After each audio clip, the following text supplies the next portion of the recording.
Every summer, BC burns. Tonight, wildfires are burning out of control. Breaking news tonight out of Lytton, British Columbia village now possibly lost to a wildfire. Thousands of people are forced to abandon their homes. We just knew right away we had to leave, like there wasn't a choice.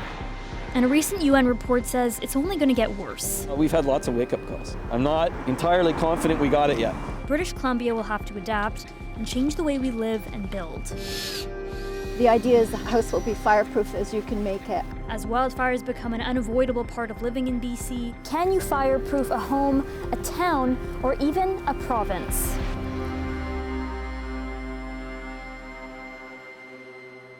The village of Lytton is about a 3.5-hour drive from Vancouver. In June 2021, a massive wildfire ripped through town, destroying almost the entire village, and 2 people died. 8 months later, people in Lytton are still trying to rebuild. So we're headed to see Tricia Thorpe and her husband Don. They lost their home and a bunch of their animals in the fire, and they're now rebuilding their house, and their goal is to make their entire property as fireproof as possible.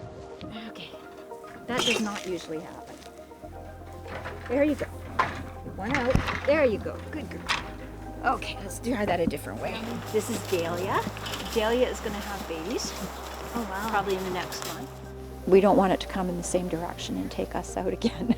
We're going to do everything we can to stop that from happening. When we built the garden shed is actually standalone electrical, and underneath here is our electrical. It's all buried, so again, can't get right at the house. So this is your normal piece, and then these are your corners. Trish and Dawn's new home is built out of fire-rated materials, like a metal roof, concrete floors, and concrete foam. Just like Lego. They literally just snap on top of each other. Once we get that, we'll be trying to figure out this part, because you need plants. You can't have a house just sitting in the middle of dirt or concrete or whatever. That doesn't make it a home. I think FireSmart puts it out. There's a pamphlet that's about 25 pages long, and it talks about the kind of plants that you can put. Deciduous plants, cherry trees, things like that you can plant that will be somewhat fireproof, as opposed to coniferous, which we had a lot of at one point. It's got to be a compromise. Did you consider moving after what happened? Yeah, but I'm not gonna lie, I did. We did. We talked about it. We talked about it in the first 24 hours when we thought all of our animals had died, and that there was literally nothing to go back to. We talked about starting fresh, and then one of the reasons we came back was literally the community. They've been there all the way along, and without all the help we've had from community, we'd be nowhere.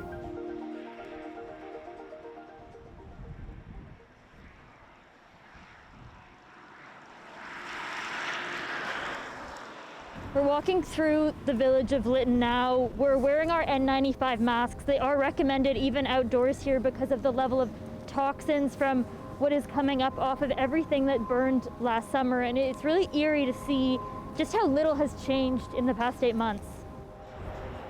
The townsite is closed to the public, so we met up with resident Denise O'Connor, who acted as our guide. I could see flames up on the tracks up there.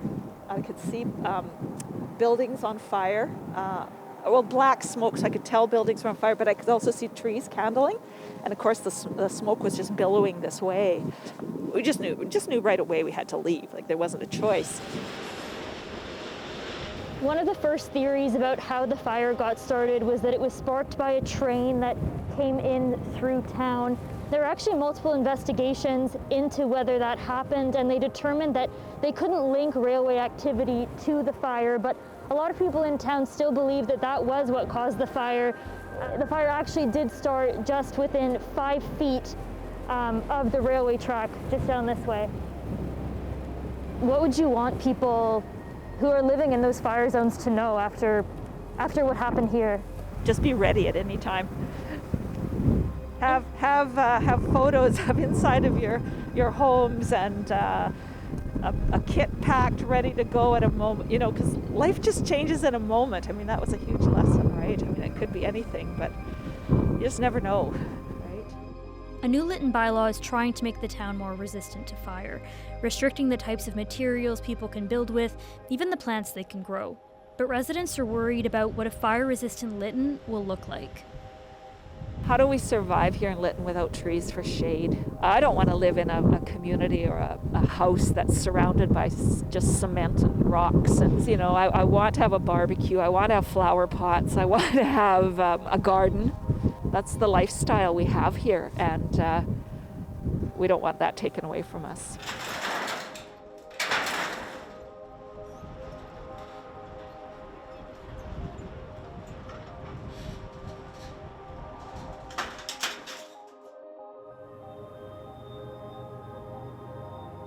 It's not just BC towns across the interior and the north that are at risk. Vancouver's North Shore has seen brush fires before, and experts say fireproofing is needed here too. If you were to look down this whole Capilano Road, there's lots of trees that are all over the properties, hanging over the roofs, leaving a lot of material that would be combustible on the roof.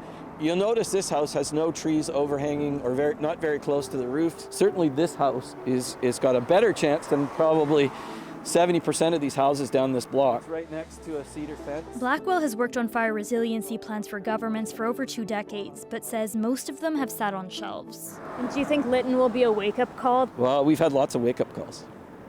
Fort McMurray was a wake-up call. Slave Lake was a wake-up call. Kelowna was a wake-up call. You've got numerous fires in California. I don't know what's a wake-up call. I'm not entirely confident we got it yet. Fire mitigation isn't new. Indigenous people in BC have been doing it for centuries in a practice called cultural burning. It's when controlled fires are set on purpose in the winter and spring.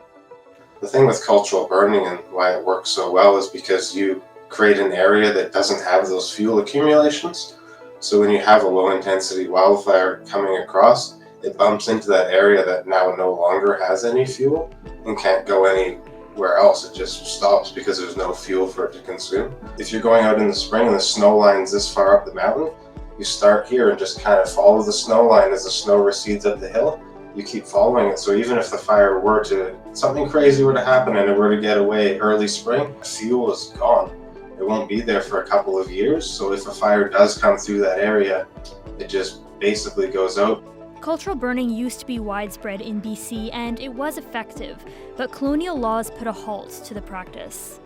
But if we can get back to those practices of doing those smaller burns all over the place and kind of, do a burn here and then a burn here 2 years later and making basically a mosaic of burn patterns across the landscape, that'll have the biggest impact in terms of reducing the intensity of these big landscape fires.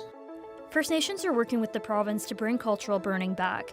The UN has called for more preventative approaches to catastrophic wildfires like these, and BC is moving to make its wildfire service operational year-round. From building materials to bylaws, fireproofing has to happen at every level. As next fire season approaches, the province will need every tool to keep BC from burning again.